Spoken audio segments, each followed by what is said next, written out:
ಹಿಂದೆ ರೈಲ್ವೆ ಮಂತ್ರಿ ಇದ್ದಾಗ ಬಂದಿದ್ದೆ. ಮಾರಿಕೊಪ್ಪಂ ಬೆಂಗಳೂರು ಟ್ರೈನ್ ಮಾಡುವಾಗ ಉದ್ಘಾಟನೆಗೆ ಬಂದಿದ್ದೆ. ಅದರ ನಂತರ ಸಾಮಾಜಿಕ ಧಾರ್ಮಿಕ ಕಾರ್ಯಕ್ರಮ ಸಲುವಾಗಿ ಕೋಲಾರಕ್ಕೆ ಮೊದಲ ಬಾರಿಗೆ ಬಂದಿದ್ದೇನೆ.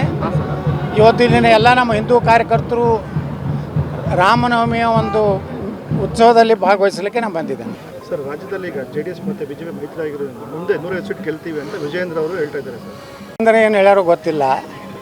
BJP JDS ಏನು ಹೊಂದಾಣಿಕೆ ಇದೆ, ಅದು ಮುಂದುವರೆದರೆ ರಾಜ್ಯದಲ್ಲಿ ಅಧಿಕಾರಕ್ಕೆ ಬರ್ತೀವಿ.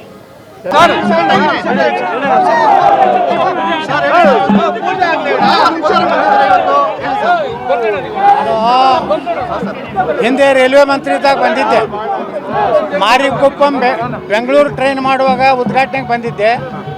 ಅದರ ನಂತರ ಸಾಮಾಜಿಕ ಧಾರ್ಮಿಕ ಕಾರ್ಯಕ್ರಮ ಸಲುವಾಗಿ ಕೋಲಾರಕ್ಕೆ ಮೊದಲ ಬಾರಿಗೆ ಬಂದಿದ್ದೇನೆ. ಇವತ್ತು ಇಲ್ಲಿನ ಎಲ್ಲ ನಮ್ಮ ಹಿಂದೂ ಕಾರ್ಯಕರ್ತರು ರಾಮನವಮಿಯ ಒಂದು ಉತ್ಸವದಲ್ಲಿ ಭಾಗವಹಿಸಲಿಕ್ಕೆ ನಾನು ಬಂದಿದ್ದೇನೆ. ಸರ್, ರಾಜ್ಯದಲ್ಲಿ ಈಗ JDS ಮತ್ತು BJP ಮೈತ್ರಿ ಆಗಿರೋದ್ರಿಂದ ಮುಂದೆ 150 ಸೀಟ್ ಗೆಲ್ತೀವಿ ಅಂತ ವಿಜಯೇಂದ್ರ ಅವರು ಹೇಳ್ತಾ ಇದ್ದಾರೆ ಸರ್. ಅಂದರೆ ಏನು ಹೇಳ್ಯಾರೋ ಗೊತ್ತಿಲ್ಲ. BJP JDS ಏನು ಹೊಂದಾಣಿಕೆ ಇದೆ, ಅದು ಮುಂದುವರೆದರೆ ರಾಜ್ಯದಲ್ಲಿ ಅಧಿಕಾರಕ್ಕೆ ಬರ್ತೀವಿ.